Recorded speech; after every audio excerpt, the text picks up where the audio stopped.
Bem-vindos então de volta aos vídeos de PHP intermédio e avançado e, como podem reparar, toda a parafernália de PHP, PHP Data Objects, SQL desapareceu.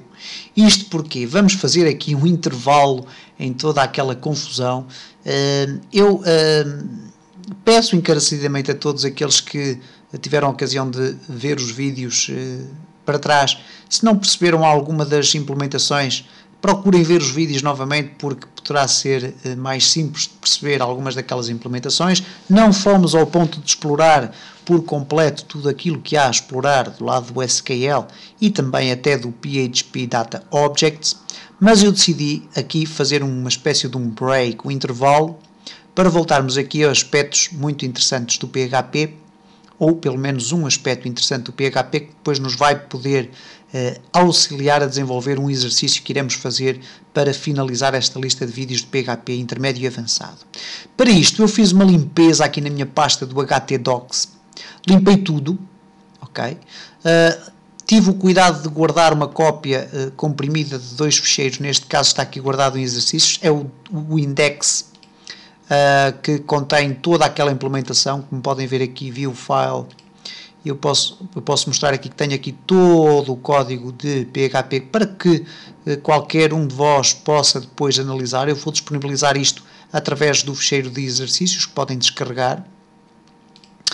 Tenho aqui também um ficheiro de texto com data types, que contém aqui os diferentes tipos de campos que uma base de dados MySQL pode conter e a devida explicação de quais são os seus limites. E, portanto, este ficheiro será disponibilizado e, entretanto, o que eu fiz foi simplesmente criar um novo ficheiro index completamente limpo e temos aqui o HTML completamente limpo. Ora, o que nós vamos aqui ver vai servir para um exercício que eu pretendo fazer para finalizar esta lista de vídeos e que, basicamente, este exercício irá consistir na criação de uma espécie de um microfórum. O que é um microfórum? Bom, nós iremos tentar criar um sistema, e eu digo tentar porque iremos encontrar algumas dificuldades, poucas, espero eu. Vamos criar um sistema que irá permitir a um visitante do nosso site registar uma conta de utilizador, depois poder fazer login e poder colocar mensagens num fórum, ok? Neste caso num microfórum que nós iremos aqui criar, que irá apresentar sempre as mensagens lá colocadas pelos utilizadores. Vamos inclusive a tentar dar a possibilidade ao utilizador de carregar um avatar, ok? Uma imagem que ele irá depois usar como avatar que irá aparecer nas suas mensagens. Isso será o objeto do nosso exercício mais à frente. Neste vídeo vou aqui apresentar um aspecto do PHP que é extremamente interessante e que tem muitas implicações ao nível da segurança. E que é o seguinte: vamos imaginar a situação muito frequente em que nós visitamos uma página de internet construída em PHP que nos permite registar uma conta de utilizador. Nós chegamos lá, muito bem apessoados e cheios de grande vontade de explorar o site, e ele pede-nos: atenção, se o senhor quer avançar, tem que criar uma conta de utilizador. E nós normalmente damos sempre aqui um username, não é? E depois nós colocamos à frente qualquer coisa como username e depois uma password, e nós colocamos à frente a nossa password, e depois normalmente até temos que fazer um retype password e por aí fora, e nós vamos colocando a password lá, repetir, e depois, sim senhor, enviar. Ele pede-nos às vezes até um endereço de e-mail para enviar automaticamente uma mensagem de e-mail, e depois temos um sistema de ativação e tudo isso. Ora, o problema aqui que se coloca é na questão da password, ok? Quando nós fornecemos um username e uma password, estes dados vão ser registados numa base de dados.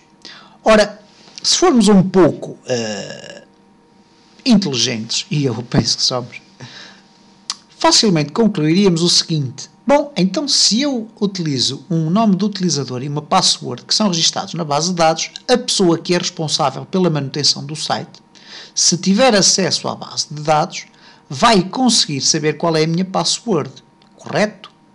Exatamente. Se ela tiver acesso à tabela dos utilizadores, ela vai conseguir descobrir qual é a palavra passe que foi definida para um determinado utilizador. E isso é um risco, porque muitas das vezes nós fazemos as coisas pelo lado mais simples, que é utilizar palavras passe que nós queremos manter decoradas e utilizamos as mesmas palavras passe que usamos, por exemplo, nas nossas contas de correio eletrónico ou noutras circunstâncias quaisquer. Ora, isto coloca aqui um problema de segurança enorme, para o qual o PHP tem uma ajuda em termos de resolução, que é a função MD5. Ora, o que a função MD5 pretende fazer é encriptar, de uma determinada forma, encriptar texto, encriptar uma string. E esta encriptação, designada por MD5 hash, é uma encriptação muito utilizada em todo o mundo, de tal forma tão utilizada que o seu nível de segurança já deixou de ser o desejado, uma vez que existem mecanismos para ultrapassar esse nível de segurança, mas não são mecanismos ao alcance de qualquer utilizador, e daí que tenhamos que ter aqui algum cuidado na utilização deste mecanismo. Ainda assim, eu vou fazer aqui um exemplo do que é a utilização de um MD5, ok? Isto é, das funções MD5. Ora, nós temos aqui então, vamos aqui definir uma variável que é a nossa password, e a nossa password, vamos imaginar que é a password ABCD. E agora vou definir aqui uma outra variável que é a password encriptada. Ora, a password encriptada será igual a MD5 e depois, entre parênteses, eu vou passar qual é a string que eu quero encriptar. E agora vou fazer simplesmente aqui um echo password, para nós vermos qual é a password no seu estado normal, e depois vou concatenar aqui com um BR, ok, aqui está mal, certo, assim, e agora vou simplesmente apresentar também a password encriptada.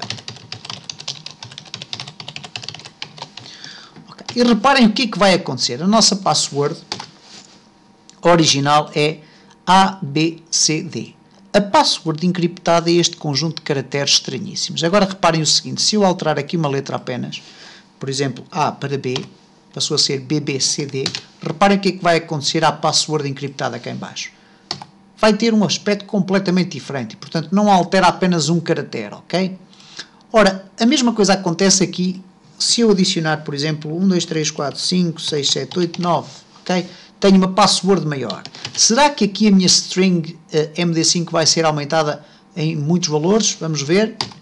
Nada disso. Reparem que o tamanho continua a ser muito consistente. Ora, perguntar-me-ão então, mas o que é guardado nas bases de dados? É a minha password mesmo ou é o MD5 hash? Bom, normalmente é o MD5 hash. Isto é, o utilizador que é responsável pela manutenção do site, mesmo tendo acesso à base de dados, não consegue saber qual é a password que nós definimos, qual é textualmente a password que nós definimos, porque o que lá fica registado é o nome do utilizador, e esse pode ser, porque é público, ok? Quando nós entramos num fórum, automaticamente o nome do utilizador aparece, e portanto é o mesmo nome do utilizador que nós usamos para fazer o login. No entanto, a password que fica registada na base de dados é MD5, ok? É uma hash, é uma password MD5 hash, que tem a ver com o RSA Data Security, ok? E portanto é um algoritmo complexo que já foi entretanto descoberto, como é normal, mas que nós podemos utilizar aqui com mais algumas artimanhas para dificultar ao máximo a descoberta das nossas palavras-espaço, que é fundamental. E portanto vimos aqui neste vídeo como utilizar o MD5 para encriptar as nossas palavras-espaço.